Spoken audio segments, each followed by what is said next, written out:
Hello बच्चों, let's see the question.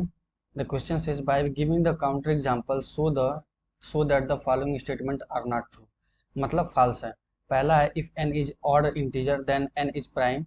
दूसरा statement है the equation x square minus 4 does not have any root lying between 0 and 3. Okay, तो चलिए solve करते हैं.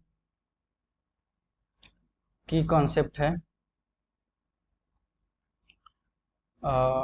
Counter example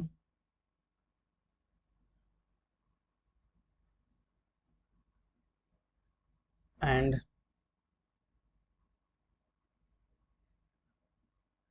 odd integer.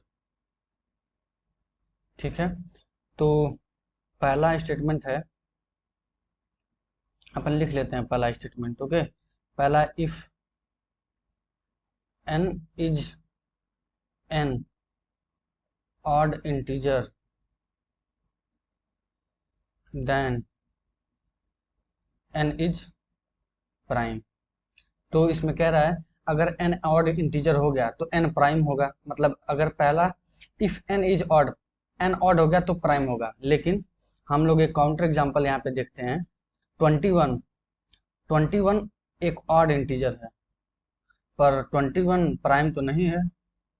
21 prime है कि नहीं है? 21 प्राइम नहीं है. क्यों? क्योंकि 21 3 से भी डिविजिबल है, 3 से भी डिविजिबल है. 21 जो है 7 से भी डिविजिबल है. इसका फैक्टर अदर देन 1 मिल गया ना.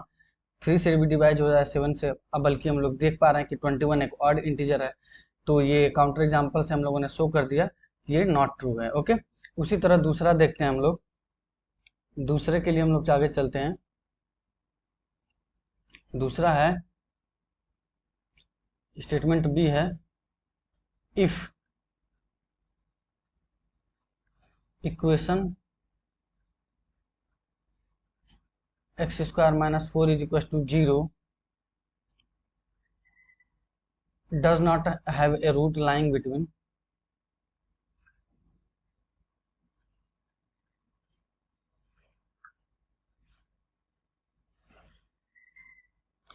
does not have a root lying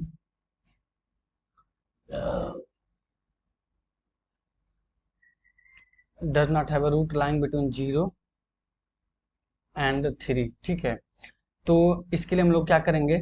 x बराबर, इसके लिए हम लोग क्या करेंगे? x बराबर 2 ले लेंगे. तो x बराबर 2 इस इक्वेशन को सेटिस्फाई करेगा कि नहीं करेगा? 2 का square minus 4 is equal to 0. 2 का स्क्वायर क्या होता है? 4 minus 4 is equal to 0. This implies 0 equal to 0.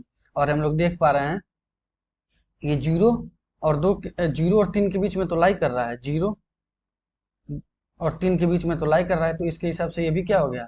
ये भी नॉट ट्रू है. तो हम लोगों ने शो कर दिया कि ये दोनों स्टेटमेंट जो हैं वो नॉट ट्रू हैं. Okay, hope you will understand. Thank you.